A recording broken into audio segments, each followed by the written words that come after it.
longa caminhada, muitos se cansaram de seguir Jesus. Notamos que em seu semblante já não brilha a divina luz. Eu creio que se esqueceram como deve ser a vida do cristão, porque eles permitiram que o pecado entrasse em seu coração. Porque eles permitiram que o pecado entrasse em seu coração.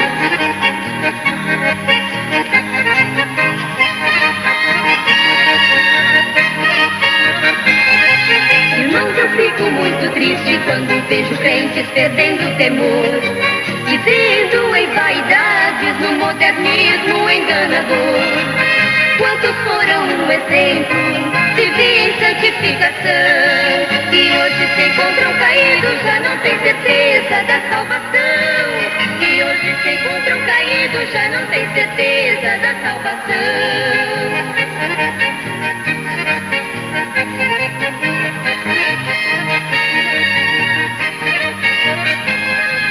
Leia, irmão, em tua Bíblia que Jesus nos diz: sois do mundo a luz. E também não adianta cortar um pedaço da sua cruz, porque o nosso testemunho precisa brilhar para o mundo ver. Nós somos a luz do mundo para iluminar, não para se esconder. Nós somos a luz do mundo para iluminar, não para se esconder.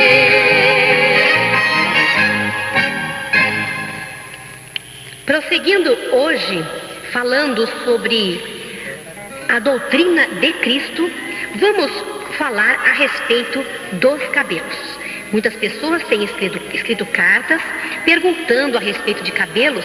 Então hoje vamos falar sobre esse tema. Preste bastante atenção, porque a finalidade de comentarmos isso é para que todos os nossos amados e queridos ouvintes e irmãos que nos escutam aprendam, guardem no seu coração a verdadeira doutrina de Cristo.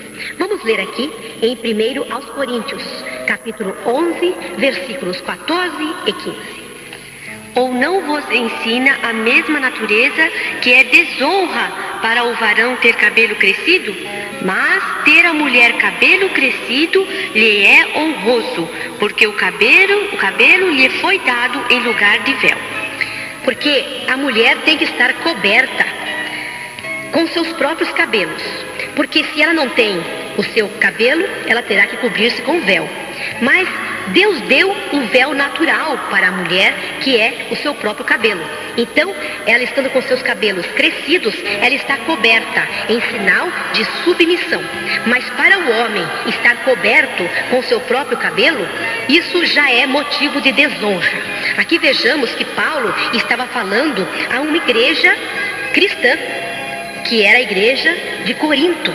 Ele estava falando com os coríntios, os irmãos e irmãs da igreja de Corinto. E ele ensinava ao povo de Deus, os crentes daquele lugar, que o homem não deve ter cabelo crescido e a mulher, sim, é honroso para ela, é motivo de honra, de honor para ela ter o seu cabelo crescido. Aí vejamos que ele não está falando com os ímpios e nem está falando com um povo que estava agora debaixo da lei. Não, já não era mais o povo que obedecia e que seguia a lei, a antiga lei dada por Moisés. Mas ele estava falando com um povo liberto, agora que seguia, que obedecia a Cristo, que já haviam aceitado a Cristo como seu Salvador. E ele deixou bem claro aqui, que para o homem ter cabelo crescido, lhe é desonra, é desonroso. Mas para a mulher ter o cabelo crescido, é honra, porque o cabelo foi dado para ela, em lugar de véu. Cabelos compridos na mulher é sinal de submissão e respeito também aos anjos. Veja aqui em 1 Coríntios ainda, capítulo 11, no versículo 10 agora, prestem atenção. Portanto, a mulher deve ter sobre a cabeça sinal de poderio, por causa dos anjos. Então, porque ela tem que demonstrar submissão e obediência e respeito aos anjos. porque os anjos estão ao nosso redor. A Bíblia fala que os anjos do Senhor acampam-se ao redor dos que o temem, que temem ao Senhor, para nos livrar, para nos guardar. Cada pessoa tem o seu anjo, cada nação tem seu anjo, cada igreja tem o seu anjo. E respeito àquele anjo que está nos guardando, nós, mulheres cristãs, temos que ter nossos cabelos compridos em sinal de submissão e respeito aos anjos. O homem deve ter cabelos curtos, porque ele é a imagem e glória de Deus. Assim diz a palavra. Mas a mulher é a glória do homem, porque o homem foi feito imagem e semelhança de Deus, para a glória de Deus. Foi feito para glorificar a Deus, portanto foi feito exatamente como Deus é. Ele foi feito imagem. O que é imagem? É aquilo que se parece conosco, que tem uma semelhança. Quando nós olhamos no espelho, nós não vemos nós mesmos dentro do espelho, mas vemos a nossa própria imagem. E aquela imagem que você olha no espelho não é exatamente igual a que você é. Quando você se penteia, você olha no espelho para ver se o cabelo está em ordem, tudo direitinho. Quando você se veste, você olha no espelho para ver se está tudo bem, tudo certinho, não é? Tudo abotoado.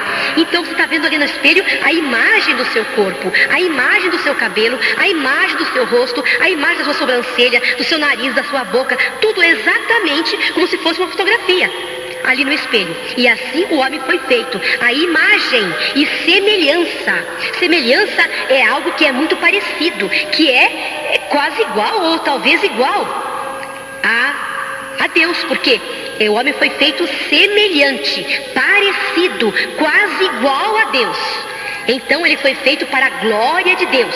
Mas a mulher, ela foi feita para a glória do homem, porque ela não foi feita junto com Adão, a imagem e semelhança de Deus, e para a glória de Deus. Ela foi feita bem depois que o homem foi formado, que ele estava no jardim do Éden, e ele já havia colocado nome em todos os animais da terra, nas aves, nos peixes do mar. Tudo foi Adão que colocou o nome. Aí veja que sabedoria, que inteligência tinha o nosso primeiro pai, porque ele estava em santificação, ele era santo perante Deus, ele não havia pecado. Então a inteligência dele também tinha sido herdada da inteligência de Deus. Tudo prova que ele colocou o nome de todos os animais da terra, das aves e dos peixes. Tudo foi ele que colocou o nome. Mas para ele não se encontrava um ser semelhante. Todos os animais tinham seu par.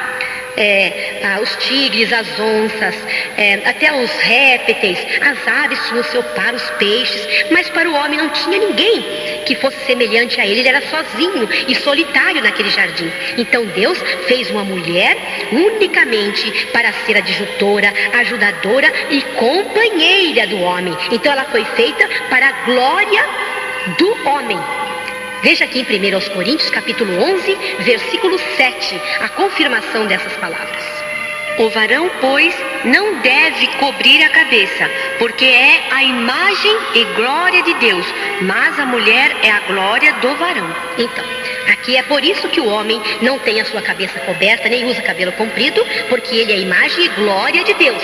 Mas a mulher ter o cabelo comprido é um motivo de submissão, porque ela foi feita por causa do varão e ela é a glória do varão. E em respeito aos anjos também, ela tem que manter os seus cabelos compridos. Eu nunca me esqueço, há muitos anos atrás, quando eu fui para a maternidade para ganhar os meus primeiros filhos, Davi e Débora, que são gêmeos. E na mesma sala, na mesma enfermaria, no quarto que eu fiquei, ficou uma outra senhora que também foi ganhar o seu bebezinho, e ela era de uma outra igreja. E o cabelo dela era imenso, era muito longo. Ela deitada na sua cama, eu deitada na minha, de lá da minha cama eu observava. O cabelo dela saía por trás do travesseiro, descia pelo vão da cama, do colchão, e encostava no chão. Até a arrumadeira, quando vinha varrer, pedia: levanta o seu cabelo que vou passar a vassoura aqui embaixo da cama. E ela levantava o seu cabelo. E nós comentamos sobre o cabelo comprido, e ela disse: eu nunca, nem sequer aparo a pontinha do meu cabelo, porque lá na minha igreja teve uma irmã, uma profeta muito abençoada por Deus, que teve uma revelação, que em cada fio de cabelo da mulher cristã tem uma joia preciosa, um diamante brilhando, pendurado. E quando a mulher apara a pontinha que seja, aquelas joias caem todas e ela fica sem aquela riqueza que Deus colocou no seu cabelo. E ela tinha muito temor e disse que não aparava a ponta dos seus cabelos. Eu achei aquilo maravilhoso e eu nunca me esqueci disso. Vejamos que as mulheres do passado, as mulheres cristãs da igreja primitiva e as santas mulheres do passado, todas elas tinham os seus cabelos longos. Vejamos que Maria, aquela que era irmã de Lázaro, aquela que soube escolher a boa parte, aquela vez que ela ficou assentada aos pés do Senhor, ouvindo o seu ensinamento, ouvindo a sua doutrina, porque doutrina é ensinamento. Quando Cristo ensinava, ele estava ensinando a sua doutrina. E ela tinha os seus cabelos longos. Veja aqui o que diz a palavra de Deus. São Lucas, capítulo 7, versículo 38. E estando por detrás, aos seus pés, chorando, começou a regar-lhe os pés com lágrimas e enxugava-lhes com os cabelos da sua cabeça, e beijava-lhe os pés e ungia-lhes com unguento. Aí veja que ela chorava e trouxe um unguento também. O unguento é um perfume oleoso tirado de madeira, geralmente tirado do sândalo e outras árvores que tinham um bom cheiro. Então era de muito valor, era muito raro aquele unguento. E ela derramava aquele unguento nos pés do Senhor e também regava eles com as lágrimas dos seus olhos e enxugava-os com os seus próprios cabelos. Se ela tivesse cabelo curtinho, não poderia fazer essa tal ação, mas como eram longos, e creio que muito longos, então ela enxugava os pés do Senhor com os seus cabelos. Veja aqui uma confirmação desse versículo em São João, que explica direitinho quem era essa mulher que fazia isso. São João, capítulo 11, versículo 2. Estava então enfermo um certo Lázaro, de Betânia, aldeia de Maria e de sua irmã Marta. E Maria era aquela que tinha ungido o Senhor com unguento e lhe tinha enxugado os pés com seus cabelos, cujo irmão Lázaro estava enfermo. Aí veja, ela era irmã de Lázaro, irmã de Marta também. E é a mesma mulher que fala aqui em São Lucas, que ungiu os pés do Senhor com unguento e enxugou com os seus cabelos. E vemos que ela passou para a história, hein? Passou para a história e Jesus falou que onde o evangelho fosse pregado, iam contar esse bom ato que ela praticou para com o Senhor, ungindo os seus pés com aquele unguento precioso e perfumado e enxugando os seus pés com o seu próprio cabelo. Vejamos aqui o que diz em São João, capítulo 12, versículo 3. Então Maria, tomando um arratel de unguento de nardo puro, de muito preço, ungiu os pés de Jesus, enxugou-lhe os pés com seus cabelos, e encheu-se a casa do cheiro do unguento. Então, nesses 3 textos, fala sobre o que essa mulher, que Maria, irmã de Lázaro, fez. Foi algo agradável a Deus. E aqui está a confirmação que todas as mulheres do passado, eu creio que mesmo aquelas que não eram crentes, não cortavam os seus cabelos, não era costume de cortar os seus cabelos. Ela podia encrespar e usar vaidades, usar enfeites, trançar o cabelo com fios de ouro e muitas outras coisas mais. Mas cortar o seu cabelo, na Bíblia não diz que nenhuma mulher cortou o seu cabelo. Então não era costume, e principalmente as mulheres cristãs, aquelas que tinham intenção no seu coração de servir a Deus, elas mantinham o seu cabelo comprido, porque desde o começo nós vemos que Deus fez daquela maneira para que a mulher, tendo o seu cabelo comprido, tivesse em seu corpo, em sua cabeça, o sinal de submissão e respeito aos anjos. Agora vamos falar de outro item do RI, do regulamento interno. Agora vamos falar da barba, do bigode e da costeleta. Agora estamos falando com os irmãos. Prestem, irmãos, bastante atenção. A barba e o bigode eram para os hebreus, para os judeus, símbolo de masculinidade. Agora, hoje, eu considero que é um símbolo de protesto, de revolta. A maioria dos comunistas, dos guerrilheiros que são contra o sistema, eles usam barba crescida. Vocês podem observar isso. E também é uma forma de vaidade pessoal, porque não há uma outra finalidade para deixar crescer o bigode, crescer a barba e crescer a costeleta. Porque falando da barba, do bigode, da costeleta, estou falando dos pelos que crescem no rosto do homem. A costeleta faz parte da barba e o bigode também é um dos pelos que nascem no rosto do homem. Então estamos abrangendo tudo. Qual a finalidade? Só pode ser parecer mais homem, mais masculino. Os rapazinhos jovens que gostam de deixar barba, bigode, para parecer mais velhos, aparecer mais homens. Os meninos adolescentes, às vezes nem têm barba, mas eles ficam raspando, às vezes, para que aquilo estimule o crescimento da barba, porque eles acham que a barba ainda é um símbolo de masculinidade e não deixa de ser um símbolo de vaidade. Os judeus, muitos deles, nem todos, mas muitos deles deixavam a barba crescer. Vemos que fala na palavra de Deus sobre a barba de Arão, que quando derramava o óleo sobre sua cabeça, o óleo descia até sobre a barba. Mas eles estavam debaixo da lei. E na lei permitia ou até ordenava que eles usassem barba. Mas eles estavam debaixo da lei. Mas não era no tempo do cristianismo. Agora, do cristianismo para cá, a coisa é diferente. Não sabemos se Cristo tinha barba, se ele tinha bigode, se ele tinha os seus cabelos crescidos. Vemos nas pinturas por aí que pintam um Cristo cabeludo, um Cristo com barba, com bigode, crescidos. Mas nós não sabemos porque não temos uma fotografia. Naquele tempo não existia fotografia.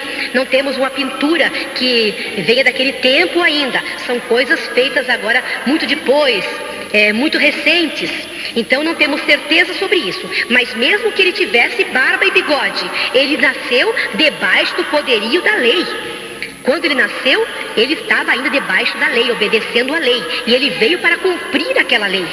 E depois que ele cumprir, nós não precisaríamos mais cumprir. Vemos que se ele tinha cabelo comprido, Paulo, que já estava no tempo do cristianismo, ordenava aos homens que não deixassem seu cabelo crescido, que era desonra. Aí vemos que é algo bem diferente do que a lei ensinava. Agora estamos debaixo da graça de Cristo. É diferente. E eu não acho, e também eu acho que a Bíblia também não dá nenhum motivo para que o homem tenha barba crescida, bigode e costeleta. Eu pessoalmente considero, se a irmã Solange também pensa dessa maneira, eu considero a barba e o bigode muito anti-higiênicos, porque eles estão muito próximos da boca e muitos deixam um bigode bem comprido que cobre até os lábios. E quando está comendo, a comida suja todo o bigode, toda a barba e dá um aspecto muito feio, engordurado, cheio de comida, de resíduos de comida. Eu acho aquilo uma coisa muito anti-higiênica e que o cristão não deve ter isso. Não há uma necessidade. Vemos aqui em Gênesis, capítulo 41, versículo 14, que José, aquele que estava no Egito, que lá ele subiu de cargo, foi muito honrado no Egito, lá ele chegou a ser governador, porque ele era um servo de Deus, muito abençoado, e isso foi reconhecido pelo rei, e ele chegou a ser governador do Egito. Foi para lá como escravo, vendido como escravo, mas ele chegou a esse alto cargo de governador porque Deus o honrou, porque ele era fiel a Deus. E vemos que todos os egípcios não tinham esse costume de ter a barba crescida, porque eles não seguiam a lei de Deus. Eles eram um povo diferente, que não conhecia a lei. E todos eles se barbeavam. Nenhum deles tinha a sua barba crescida. Então, José, que vivia naquele país, também se barbeava. Ele não deixava a sua barba crescer, apesar de ele ser um judeu. Apesar de ele ter nascido na Judéia, ser um judeu, ele não usava a sua barba crescida. Mas ele cortava, raspava a sua barba, como era o costume do Egito. Vejam aqui, Gênesis capítulo 41, versículo 14. Então enviou o faraó e chamou a José, e o fizeram sair logo da cova, e barbeou-se, e mudou os seus vestidos, e veio a faraó. Então, ele estava preso numa cova, e ali a sua barba cresceu. Mas quando ele foi se apresentar a Faraó, ao rei, ele se barbeou para ter uma boa aparência e foi falar com o rei. Ele não veio daquela maneira, todo barbudo, todo sujo, com suas roupas sujas, mas ele se banhou, trocou de roupa e fez a sua barba para se apresentar perante Faraó. Vemos também que Mefibosete, que era filho do rei Saul, também se barbeava. aqui em 2 Samuel, capítulo 19, versículo 24. Davi havia fugido porque estava sendo perseguido pelo seu próprio filho. Davi nessa época era rei de Israel e ele havia fugido do seu filho que queria tirar a sua vida, que queria o trono do seu próprio pai. E Mefibosete, que gostava muito de Davi, ele não cortou a sua barba até que Davi voltou para o trono em paz. Então aqui ele deixou sua barba crescer como um protesto, como um luto, como um sinal de tristeza. Mas quando Davi voltou, daí ele raspou a sua barba. Leia, irmã Solange. Também Mefibosete, filho de Saul, desceu a encontrar-se com o rei, e não tinha lavado os pés, nem tinha feito a barba, nem tinha lavado os seus vestidos, desde o dia em que o rei tinha saído, até o dia em que voltou em paz. Aí vemos que ele fez tudo isso, ele não trocou seus vestidos e não fez a sua barba como se fosse um sacrifício, mostrando a tristeza que estava no coração dele, até que, acho que ele fez assim até um voto, um juramento, que enquanto o rei não voltasse para o seu lugar em paz, para o trono que era dele, que pertencia a ele por direito, ele não ia raspar a sua barba, nem trocar os seus vestidos. Mas quando Davi voltou em paz, então ele raspou a sua barba. Aqui vemos que nem todos os israelitas deixavam crescer a sua barba. Alguns sim e outros não, mas porque eles estavam debaixo da lei. Mas o tempo do cristianismo já é diferente. Isso aí eu considero e penso que seja assim mesmo, que seja um motivo de vaidade. Irmã Solange, não acha assim? Acho sim. Outro detalhe também, Marini, a barba ela esconde a feição, né, do verdade, rosto. A gente não vê assim a verdadeira feição daquela pessoa. Quando ela depois raspa a barba, a gente vê que até uma pessoa diferente, né? Fica muito diferente. Fica diferente. E a barba, o bigode, a costeleta, assim, na minha opinião, ela tem só dois objetivos. Como a irmã já citou aí, sim, a vaidade. Mesmo aqueles que têm a sua barba bem aparadinha, que razão? Qual razão? Se você perguntar para um homem que tem a sua barba crescida, por que você deixa a sua barba crescer? Porque eu acho bonito. Ele vai dizer isso. Ele vai achar que ele é mais homem. Eu acho bonito, parece mais mastro, né? Mais homem.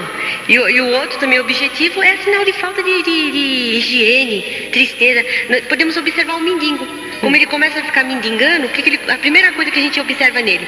Aquela barba, né? Barba crescida, cabelo crescido. É um desleixo, né? É um desleixo. Então, mas daí a gente começa a ficar sujo, né? Com aquele aspecto feio, doentio. Uma pessoa doente na cama, um homem doente na cama, ele não faz a barba, ele fica com aquele aspecto doentio, feio, tristeza, né? De tristeza, então. Então, e muitos dos judeus usavam isso aí, demonstrando a tristeza, o luto no coração, uma tristeza. Mas logo que aquilo passava, eles se barbeavam. Então, assim também deve ser todo o homem cristão que faz intenção no seu coração de servir a Deus e de obedecer à doutrina do Senhor Jesus. Vamos falar ainda sobre a depilação. É outra pergunta que me fazem muito. As irmãs que têm essa dúvida, os irmãos, prestem bastante atenção agora. Vamos falar sobre depilar ou raspar o corpo. Nós fomos feitos à imagem e semelhança de Deus, como já falei em programas anteriores. Nós somos feitos parecidos com Ele, perfeitos. Vejam aqui em Gênesis, capítulo 1, versículo 26 e 27. Leia, irmã Solange. E disse Deus: façamos o homem à nossa imagem, conforme a nossa semelhança, e domine sobre os peixes do mar, sobre as aves dos céus, e sobre o gado, e sobre toda a terra, e sobre todo réptil que se move sobre a terra. E criou Deus o homem à sua imagem, a imagem de Deus o criou, macho e fêmea os criou. Aqui está dizendo que criou o homem à sua imagem e à sua semelhança. Isso quer dizer parecido com Deus, quase igual a Deus. Então nós temos o mesmo aspecto de Deus, porque a imagem é aquilo que a gente vê, digamos, num espelho, a nossa própria imagem, e a imagem é parecida conosco, e nós também somos parecidos, semelhantes a Deus. E veja aqui em Gênesis ainda, capítulo 1, versículo 31 agora, que Deus está falando da sua própria obra. E viu Deus tudo quanto tinha feito, e eis que era muito bom, e foi a tarde e a manhã o dia sexto. Deus olhou tudo que ele havia feito, inclusive o homem, então ele achou que estava tudo bem feito, que estava muito bem tudo. E se ele achou que estava tudo muito bem, é porque estava bem mesmo. Ele achou o homem perfeito, fez tudo bonitinho, então ele achou a sua obra boa. Veja aqui em Deuteronômio, capítulo 32, versículo 4, que é um cantar, é um cântico que Moisés fez e cantou perante Deus, falando da obra que Deus fez. Preste atenção. Porque apregoarei o nome do Senhor, dai grandeza a nosso Deus. Ele é a rocha cuja obra é perfeita, porque todos os seus caminhos juízos são. Deus é a verdade e não há nele injustiça. Justo e reto é. Aqui está falando sobre Deus e sobre a sua obra, que a obra de Deus é perfeita. Muitas pessoas erram por não conhecerem as Escrituras, por não conhecer a doutrina de Cristo. E a hora que eles conhecerem, eles passarão a obedecer.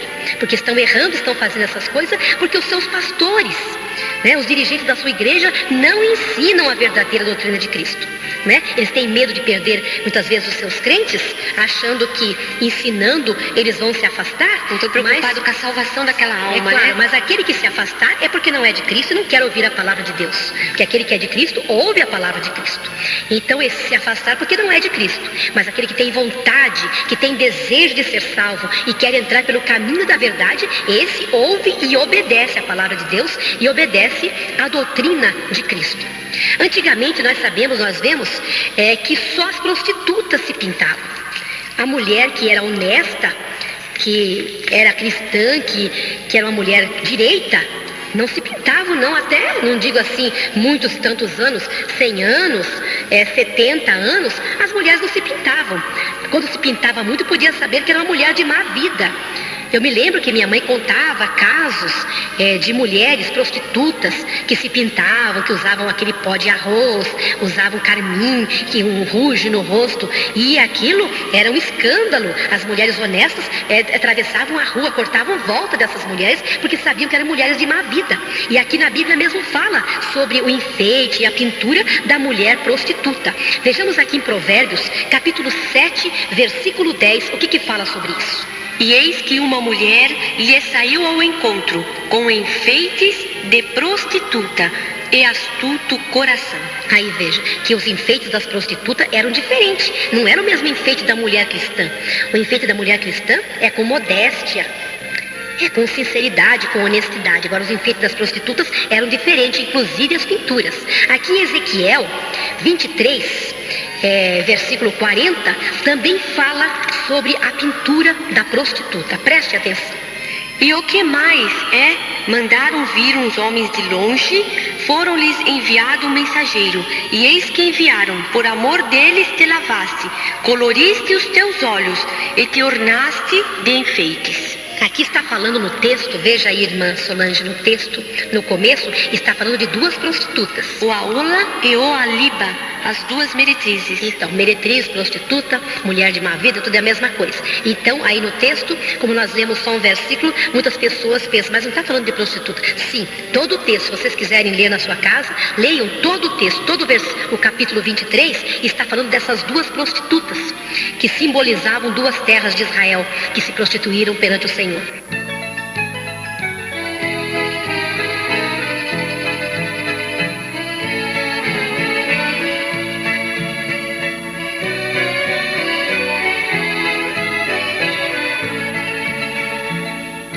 Este bom caminho,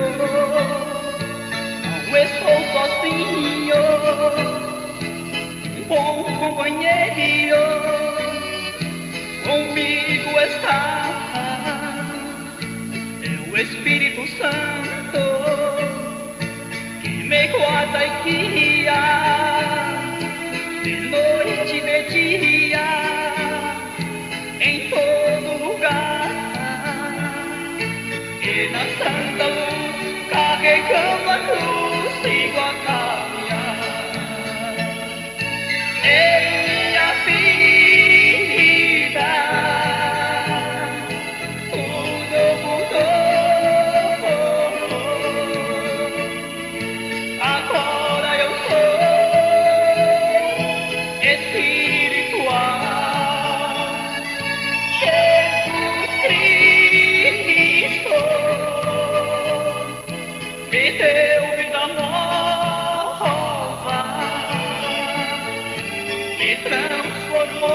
e me preparou um lar celestial.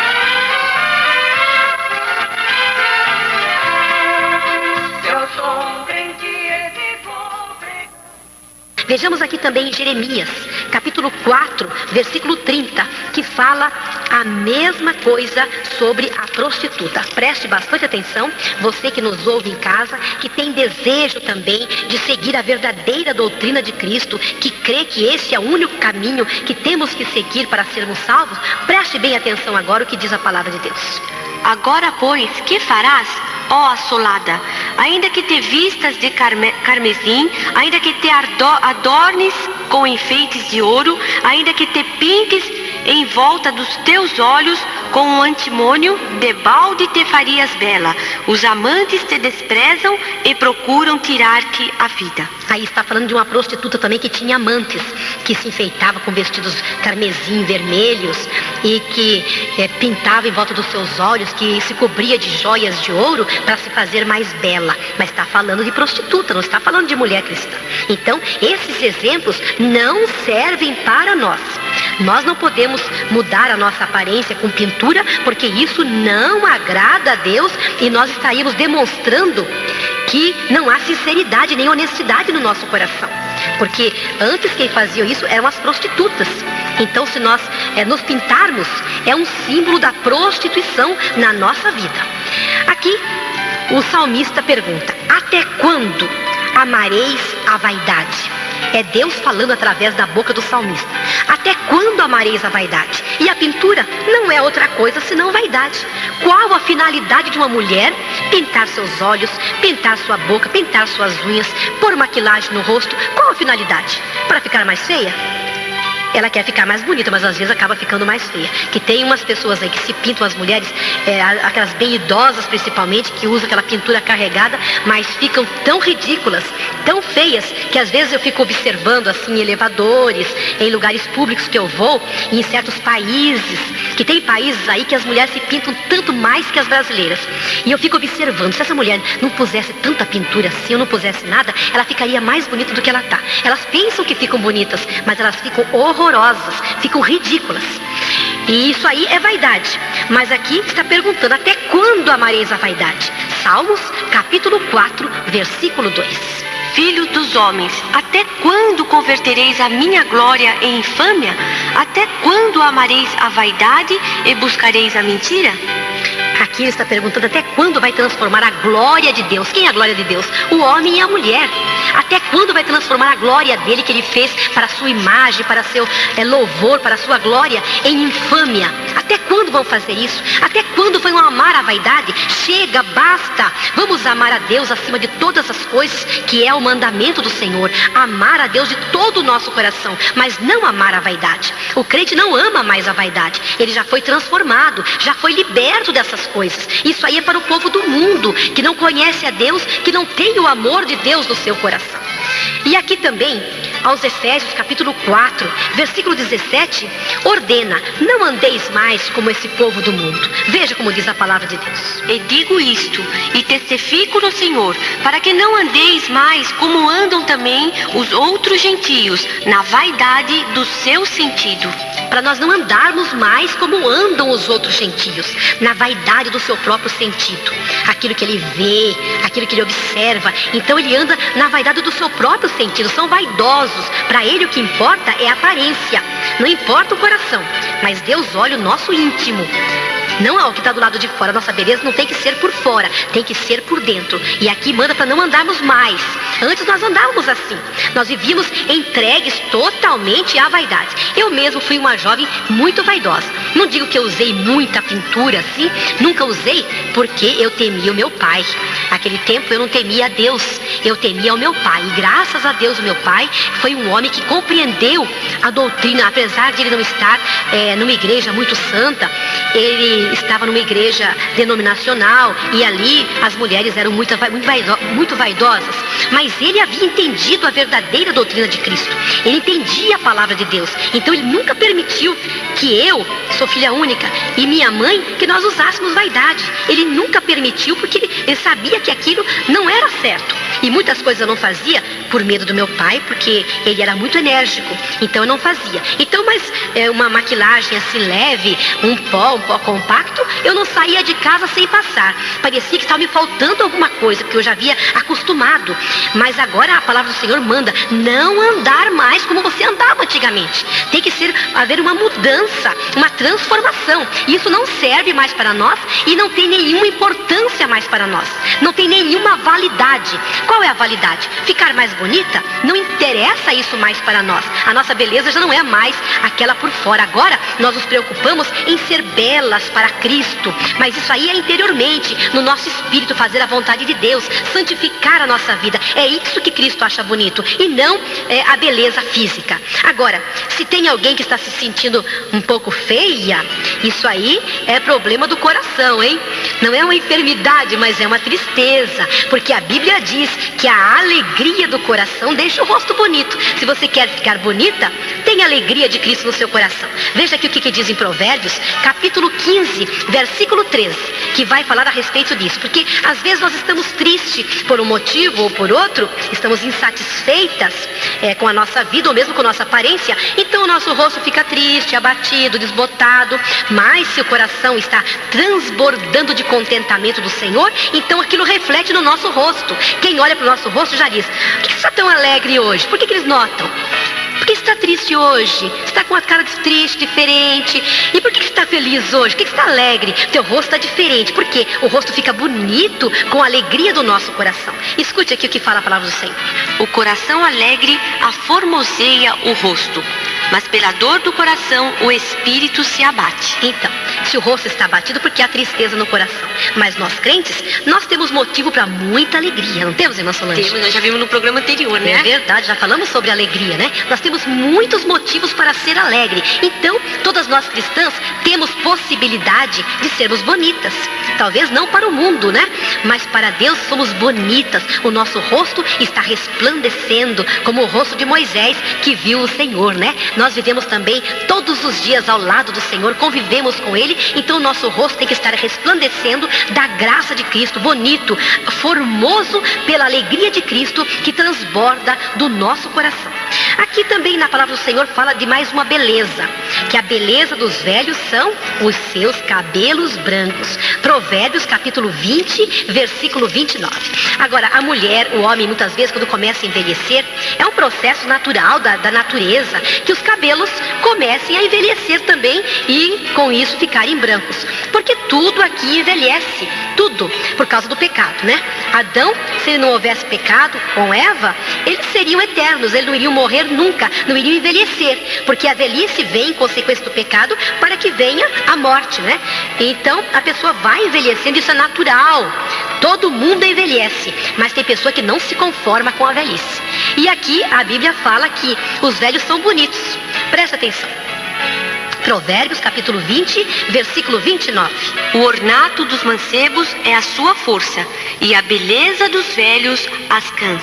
Aqui quando fala cãs, está falando de cabelos brancos. Você pode procurar no dicionário, na concordância, que as cãs, quando diz cãs, está falando de cabelos brancos. A beleza do jovem é a força que ele tem, é aquela robustez, né? Aquela vida, aquele vigor. Essa é a beleza dos jovens. Os jovens nem precisam pensar em se pintar, porque ele já tem aquela beleza natural da juventude. Tudo está nele bonito, novinho em folha, não é? A sua pele está viçosa, não tem rugas, seus cabelos são da cor natural, ou loiros, ou pretos, ou castanhos, mas são naturais, viçosos, com brilho. Então, eles nem precisam pensar em se pintar. Agora, quando a pessoa começa a envelhecer, olha no espelho, não está satisfeito com a sua aparência. É uma ruguinha que aparece ali, é uma pele flácida que está ali, é os seus cabelos que começam a ficar grisalhos, outros já estão bem brancos, e vemos que muitos cristãos, muitas cristãs, têm tentado encobrir a sua velhice. Por quê? É tão bonita essa idade, tem tanta experiência, já viveu uma vida, tem tanta experiência para ensinar aos mais novos. Por que é vergonha ser velho? A nossa sociedade, infelizmente, deprecia muito o velho, despreza o velho. Mas perante Deus, não. Perante Deus, tanto o velho como o novo têm o mesmo valor. E ainda os velhos têm mais, porque eles têm muitas experiências. A Bíblia fala para as mulheres idosas ensinarem as mulheres mais novas como viverem, como conviver com o seu marido, como educar seus filhos, como cuidar da sua casa, porque ela tem experiência sobrando. É uma mulher que já viveu, uma mulher vivida. Então ela tem o que ensinar. Uma jovem não tem quase o que ensinar, porque ela não passou por aquela experiência. E a senhora de idade já. E aqui fala, a beleza dos velhos são os seus cabelos brancos. E por que será que tem tanta gente tingindo o seu cabelo? Aquilo é feio, até porque eles pensam que enganam, não é? Uma que não enganam a Deus e nem aos homens, porque eu batendo o olho num cabelo tingido, eu sei que é tingido, porque é diferente. O nosso cabelo, ele não é de uma cor só, irmã Solange.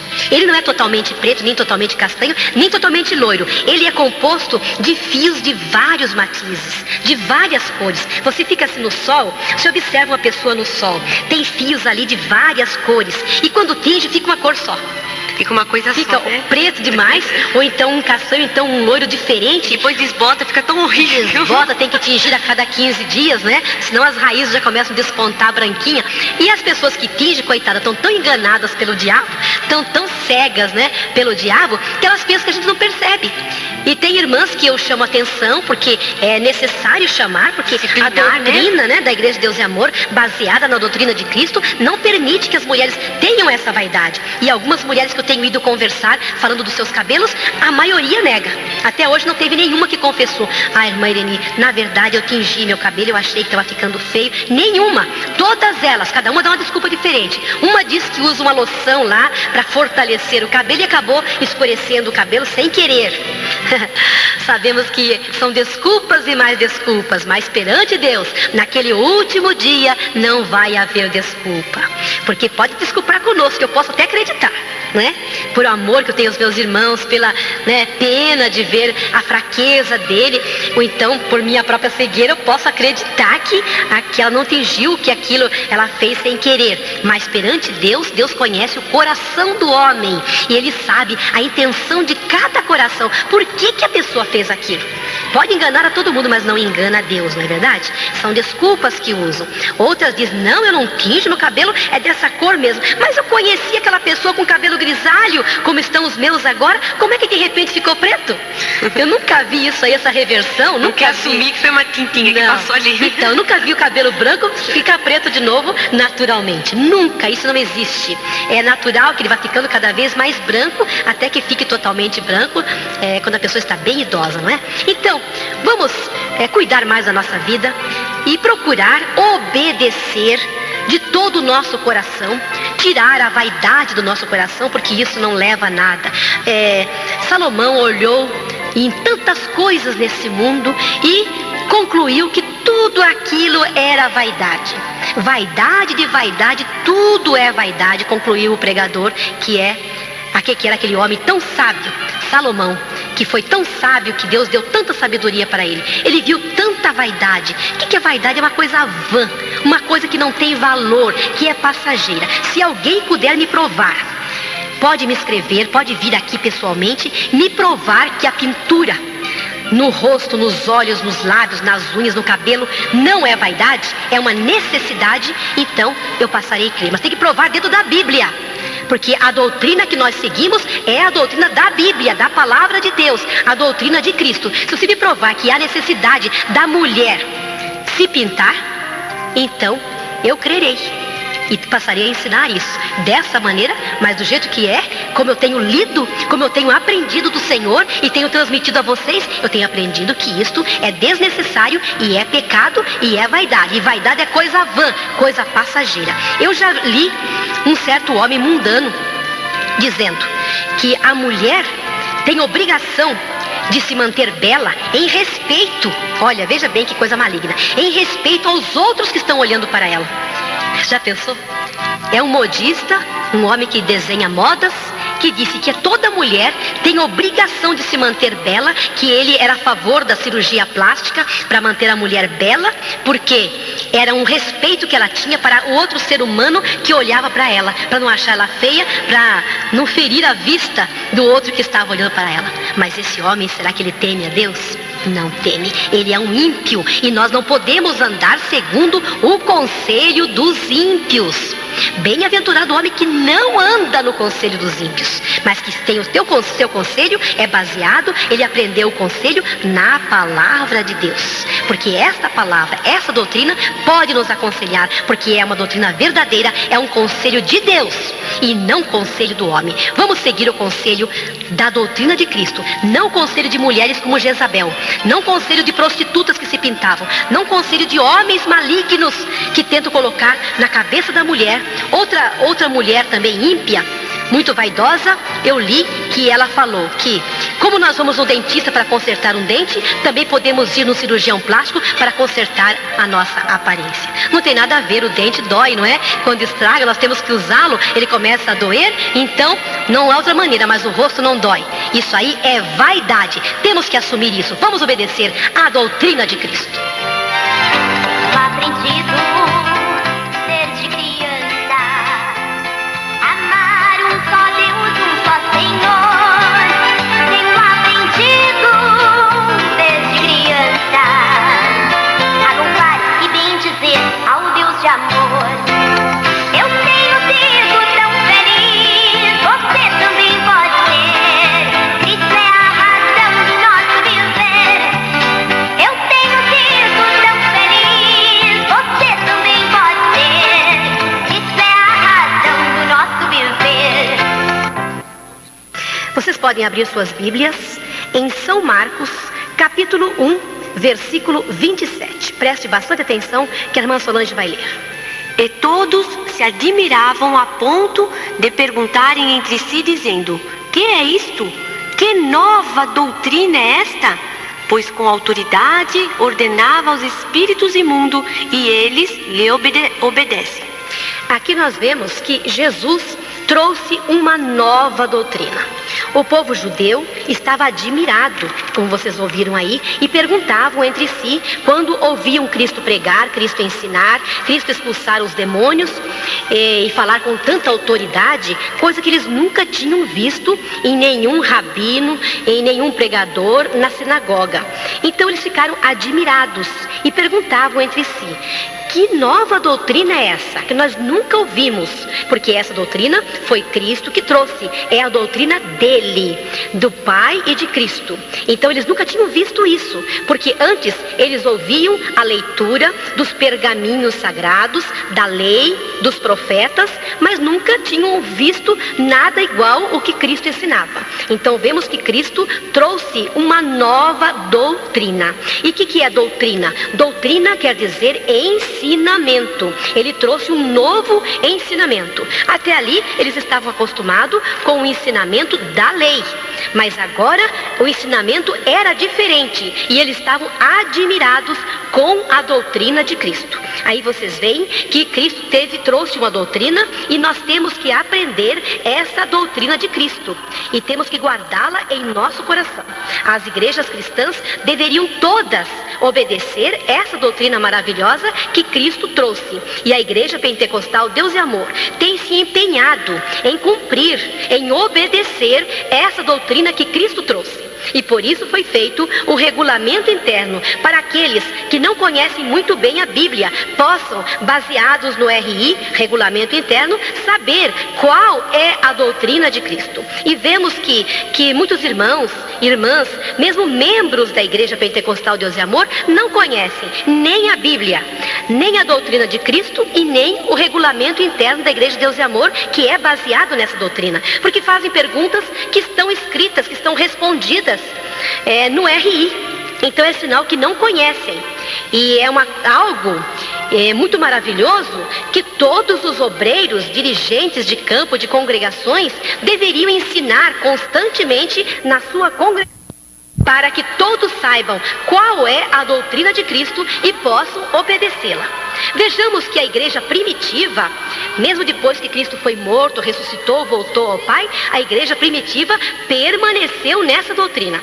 E nós temos que seguir também o que a igreja primitiva fazia. Pegar o exemplo deles.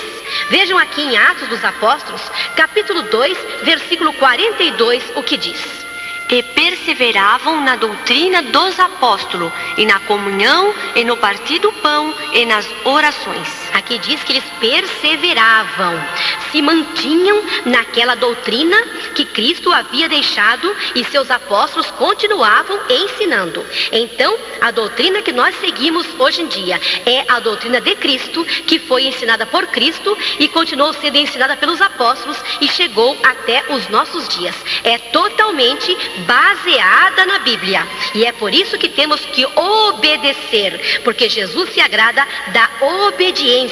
Muitas vezes nós procuramos santificar nossa vida e jejuarmos bastante, fazermos sacrifícios, sacrificarmos de várias maneiras, mas não procuramos obedecer à doutrina de Cristo. E a palavra do Senhor diz que Deus se agrada muito mais da obediência do que do sacrifício.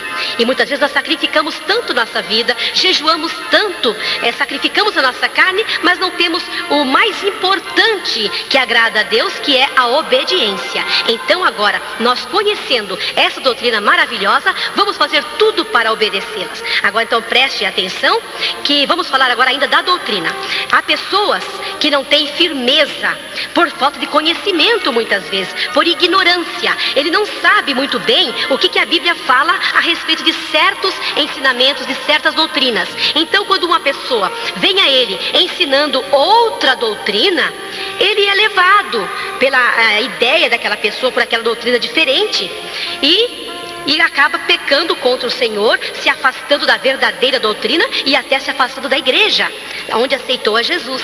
Isso aí, às vezes, é falta de conhecimento e muitas vezes também é rebeldia. Mas vejamos aqui o que diz aos Efésios, capítulo 4, versículo 14. Para que não sejamos mais meninos inconstantes, levados em roda por todo o vento de doutrina, pelo engano dos homens que com astúcia enganam fraudulosamente. Aqui está dizendo que não é para sermos como crianças. Criança não tem uma mentalidade formada, não tem juízo, ele é inconstante, não tem perseverança. E é para não sermos dessa maneira, para termos uma mente firme, termos constância no que nós aprendemos na doutrina de Cristo, termos perseverança nessa doutrina, para que outras pessoas más, que vêm com más intenções, para tirar do nosso coração a verdadeira doutrina e colocar uma doutrina de demônios, uma doutrina carnal, uma outra doutrina. Paulo até diz que se alguém vem nos ensinar um outro evangelho, mesmo que sejam os anjos, não é para nós aceitarmos. Temos que estarmos neste evangelho que nós aprendemos, estarmos firmes nele.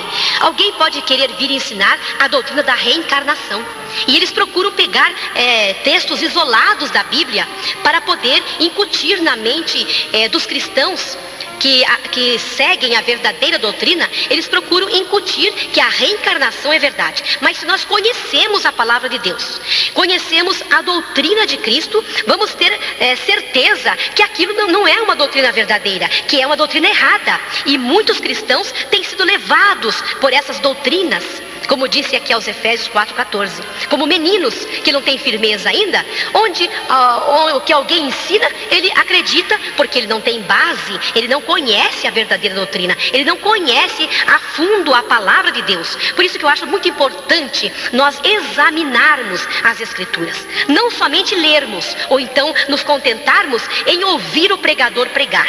Você tem que abrir a tua palavra, ler junto e ainda gastar o seu tempo, gastar um tempo suficiente para examinar a palavra de Deus, porque nós cuidamos ter nela a vida eterna, disse o Senhor. E muitos erram por não conhecer as Escrituras. Outros vêm com doutrina da idolatria. E se nós não estivermos firmes e sabendo o que estamos fazendo, se não conhecermos a doutrina verdadeira do Senhor, muitos podem ser levados por essa doutrina. Outros vêm ensinar a vidência, horóscopo, superstições e outras coisas mais. Mas se nós estivermos com conhecimento profundo da palavra de Deus e da doutrina, nós jamais nos iremos deixar levar por todo o vento de doutrina. Vento de doutrina, aqui eu entendo que é onde o vento sopra, a pessoa vai, porque a pessoa não tem firmeza, não está edificado, então ele é leve, a mente dele é leviana. Onde o vento sopra, se soprar para o lado da reencarnação, ele vai, ele acredita. E se sopra do lado da idolatria, ele vai para o lado da idolatria também. Então ele não tem uma firmeza, e é isso que eu queria que vocês tivessem, irmãos e irmãs, essa firmeza, tirar um tempo para estudar a palavra de Deus, porque eu acho isso maravilhoso. Quando alguém vem falar qualquer coisa, você abre a palavra de Deus e na mesma hora você tem uma resposta certa para aquela pessoa. Por quê? Porque você conhece, você tem aquela comunhão, aquela vivência com a palavra de Deus. Porque se nós não estudamos, como é que vamos conhecer? Estamos indo pelo rumo, porque alguém disse que isso é verdade, ou que o pregador pregou dessa maneira, nós cremos e não vamos examinar. Eu acho isso muito errado. Então, mesmo com esses ensinamentos aqui por essa programação, você tem que acompanhar comigo a leitura. Quando eu digo Atos 2,42, está escrito isto, você não tem que ficar só ouvindo e acreditando. Você tem que abrir comigo a tua Bíblia e examinar se realmente está dizendo daquela maneira, para que você tenha um conhecimento profundo da doutrina de Cristo e possa ter firmeza nela e saber o que você está fazendo. E para que também não fique envergonhado quando porventura vem um católico, uma outra pessoa que não tem conhecimento da palavra de Deus, da doutrina. Então se alguém pergunta, você tem conhecimento da profundidade, então explica. E aquilo, explicando bem assim com profundidade, é que vai convencer. Mas só fala assim, ó, não pode fazer isso, não pode fazer aquilo. Mas a pessoa pergunta por quê? Então aquela pessoa que lê a Bíblia, conhece, então ela vai falar o porquê. E isso é que vai convencer a pessoa que essa é a verdadeira doutrina. É verdade. Muitas vezes nós perguntamos para alguém, por que você não faz isso? Ou chega uma pessoa descrente e tem curiosidade, e às vezes por maldade está fazendo isso, e às vezes é interessada mesmo em saber a doutrina de Cristo, da palavra de Deus. Ele pergunta para você, por que a Igreja de Deus é Amor, os crentes de Deus é Amor, não fazem isso ou fazem aquilo? Você ouviu o pregador dizer, nós não podemos fazer isso, nós temos que andar dessa maneira, isso aqui nós não podemos fazer, e você não procurou na Bíblia para saber o porquê daquilo, e você não tem uma resposta. Mas nós temos que ter resposta dentro da palavra de Deus, porque nós temos que estar familiarizado com a palavra de Deus. Nós temos que viver constantemente com ela em nossas mãos, porque ela é a luz para o nosso caminho. E aquele que não conhece a palavra de Deus anda em trevas, ele não sabe nem porquê que ele está agindo daquela maneira. Muitas vezes nós perguntamos para uma pessoa, por que você é crente? Ele não sabe responder por que ele é crente. Ele é crente e não está sabendo por quê. Muitos dizem assim, eu sou crente porque eu estava doente, sofri uma enfermidade e eu vim aqui na Igreja de Deus é Amor e fui curado. Isso não é uma resposta. Só porque foi curado, então, que é crente? Essa é a base da fé que ele tem? Ele não sabe por que ele é crente? Só porque foi curado, quer dizer que se não fosse curado, jamais aceitaria Jesus? A cura é uma isca para trazer o pecador para a igreja. E ali ele ouve a palavra e ali ele se converte. Então isso não é resposta para um crente dar para uma outra pessoa que muitas vezes pergunta, a razão da sua fé. Você tem que saber explicar por que razão você serve a Cristo? Qual a finalidade disso? E se você não conhece a doutrina de Cristo, não conhece a palavra de Deus, você não terá resposta e ficará envergonhado, como disse a irmã Solange. Aqui vejamos que Paulo, falando a Timóteo, ele manda tomar muito cuidado com a doutrina. 1 Timóteo, capítulo 4, versículo 16. Leiam conosco. Tem cuidado de ti mesmo e da doutrina. Persevera nestas coisas, porque fazendo isto te salvarás tanto a ti mesmo como aos que te ouvem. Olha aqui. Aqui Paulo estava preocupado com a doutrina. E ele dizendo a Timóteo, ele disse: tem cuidado de ti mesmo. Veja como você anda. Cuida da tua vida e também cuida da doutrina. Não deixe de doutrinar a igreja, porque fazendo assim você salvará a si próprio e aqueles outros que estão te ouvindo também. Aqui Paulo está englobando a nossa salvação dentro da doutrina. Quer dizer que a nossa salvação depende da doutrina de Cristo. Conforme nós andamos na doutrina de Cristo, depende a salvação da nossa alma. E Paulo estava muito preocupado com isso. Ele se preocupava demais com a doutrina de Cristo. Ele fazia questão que todos os obreiros